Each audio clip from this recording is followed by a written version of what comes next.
Et salut, c'est Benjamin, l'auteur du site tradingdebutant.com.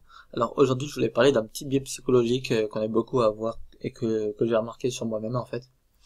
Mais avant ça, ce que tu peux faire, c'est cliquer dans la description. T'as un lien 5 points essentiels pour réussir en trading.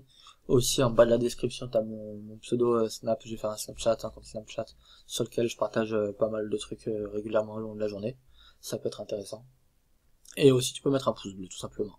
Alors, en fait, ce dont je voulais parler, c'est un biais psychologique dont je connais pas ou j'ai oublié le nom, mais c'est pas important. C'est le fait de pas aimer perdre, tout simplement.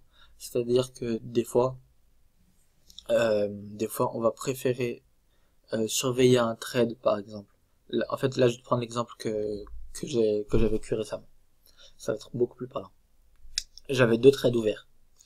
Un qui était au break-even, donc stop déplacé à zéro, aucune chance de perdre de l'argent, et plus 50 pips. C'était un trade en day trading, donc 50 pips en day trading, c'est plutôt pas mal. Et un autre comment ça s'appelle Et un autre où le stop était à 14 pips, donc encore possibilité de perdre de l'argent, pas beaucoup, mais encore possibilité de perdre de l'argent. Et j'étais sur un léger gain de 10-15 pips, je crois. Et si tu fais le calcul, sur le premier trade, du coup, si mon stop se faisait toucher au break-even, j'avais 50 pips de perdu.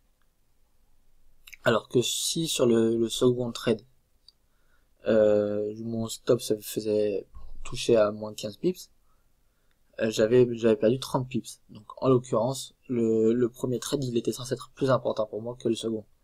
Tout simplement parce que le second, au final, enfin si je clôturais les deux maintenant, j'avais gagné 20 pips, mais ces 20 pips là étaient gagnés grâce au premier et non au second. Mais malgré tout, et ben moi j'étais focalisé sur le second trade, tout simplement parce que le second trade c'est celui qui pouvait me faire perdre de l'argent. Et ça c'est un problème, je sais pas exactement d'où ça vient. Je sais même pas si c'est au final à cause de l'argent ou au final à cause de pas vouloir avoir tort.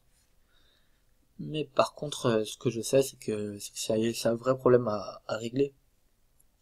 Parce que des fois, comme ça peut donner l'envie de mettre son stop au break-even beaucoup trop tôt. Chose qui m'arrive de temps en temps. Ça peut aussi, en gros, comme si j'ai pas vraiment le problème de laisser courir mes gains. Par contre, j'ai le problème de pas aimer perdre. Et à mon avis, on doit être pas mal dans ce truc-là aussi. Du coup, il faudrait réfléchir à une solution pour mieux gérer ça et pour combattre ce truc quoi, tout simplement. Donc je vais essayer de travailler là-dessus moi de mon côté. J'espère que ça peut t'aider, peut-être pourquoi pas t'ouvrir les yeux sur ce problème si tu l'as aussi, et que du coup ça pourrait bien t'aider pour le futur tout simplement. Voilà, donc sur ce, passe de bon trade et à la prochaine.